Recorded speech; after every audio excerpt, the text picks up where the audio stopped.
remember sitting in the shadows, sitting in a chair and getting into my body and going, I can be this monster. Hi, I'm Essie Davis, and these are my film firsts with BAFTA. The first film I saw, my mum and dad carried me asleep into Monty Python and the Search for the Holy Grail. And I woke up with the knight having all of his arms and legs chopped off and saying, "Come back here!" and lots of tomato sauce going everywhere. And I laughed my head off. I think that was, one of the most outstanding bits of stupidity that has tickled me ever since. So good, so good. What a bunch of geniuses. I have watched it since, but not for a long time. I think I showed it to my children when they were just as little, just to see how it would go down. Went down well. The first character I was obsessed with, I think I would have to say as a child, again, probably Tom Baker's version of Doctor Who. I loved him so much, and he ate his jelly babies and was so cool and wonderful, and we whenever Doctor Who was coming on, I would go, "Dad, Doctor Who!" and then I go, "Whoa!" and run around the house, and everyone would gather, and Dad would go, "Dum dum dum dum dum dum." We would all get in front of Doctor Who. Oh my God, Doctor Who was fantastic, but it didn't matter if everything was made of like tinsel and plastic. The Cybermen, oh my God, the Cybermen, and the Daleks, and that crazy Dalek Lord Dalek person with those horrible monster head, and oh my God, the maggots, the giant maggots. It was so great. And in fact, I have real difficulty watching the modern Doctor Who's because they're far too slick. I kind of loved that it was so much left to your imagination and not as CGI perfect. My favourite Doctor Who episode is with Tom Baker and Leela, the savage, who he found on some planet somewhere or other. And I think it was like the tale of Fu Manchu or something like that. And there was a Chinese marionette and Leela eating great big legs of lamb with a hand. I thought she was super foxy. I grew up in Tasmania, which is very remote, and we had 2 television channels. And so the first TV show I was obsessed with was a rerun from the 60s, I think, in black and white of the Cisco Kid. And I just loved the Cisco Kid so much. And at the end of every episode, Cisco would say, "Hey, Pancho." And Pancho would go, "Hey, Cisco." And Cisco would say, "Now it's time to say goodbye to all our good friends. Only until next time, Cisco. Adios, amigos." And I imagined that as they reared up their horses and cantered off into the distance, that it would be, "Hey, Pancho. Hey, Cisco. Hey, Essie. Now it is time to say goodbye to all our good friends. Only until next time, Cisco."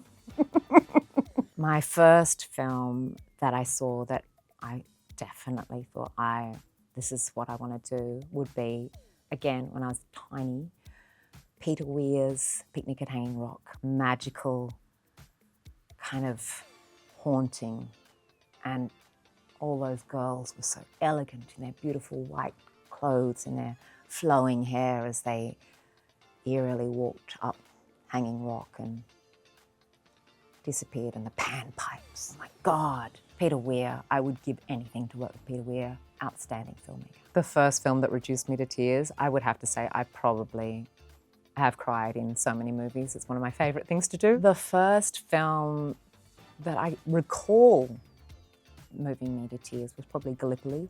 Again, Peter Weir, and just devastating.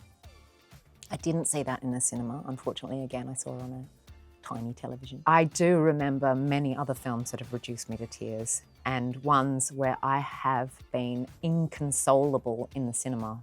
And probably the first time I realised that I maybe shouldn't be quite so inconsolable was watching Breaking the Waves. And I sat in the cinema and I was sobbing so loudly and so relentlessly.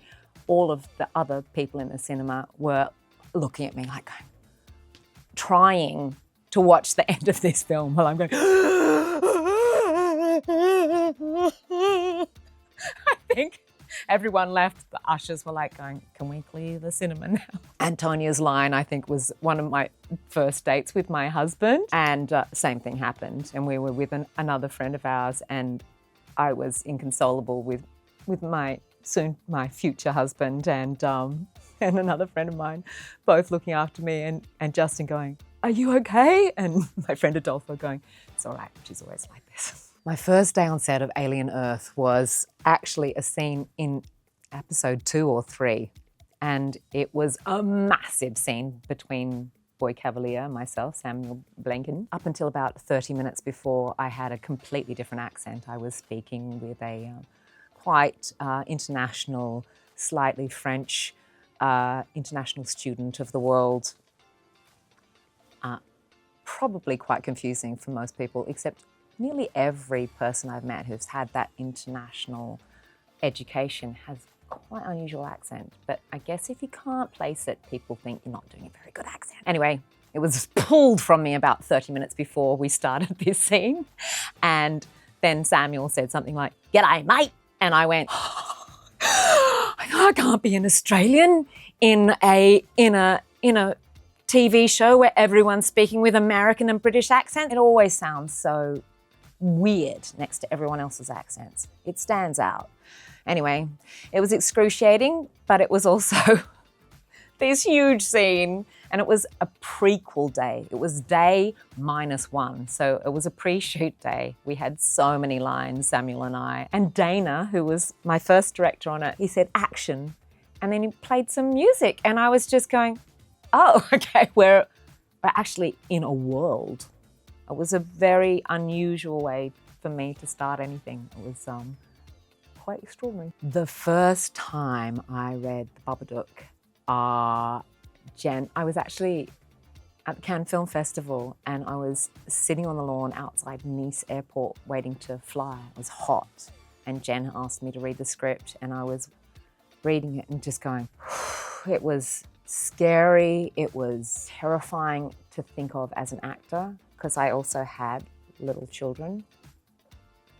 And I was really questioning whether I could play this, not because I didn't think I could do it, but whether I should play it. Little Noah, who played Samuel, my son, he was 6, and my own daughters were 6 too. So all of the children were the same age. And so there was a lot of protection. I just remember being in the studio, about to do sort of my transformational self, I guess, to be possessed by the Babadook. And I remember thinking, okay, here's another kind of potentially humiliating moment where you have to really bravely go somewhere.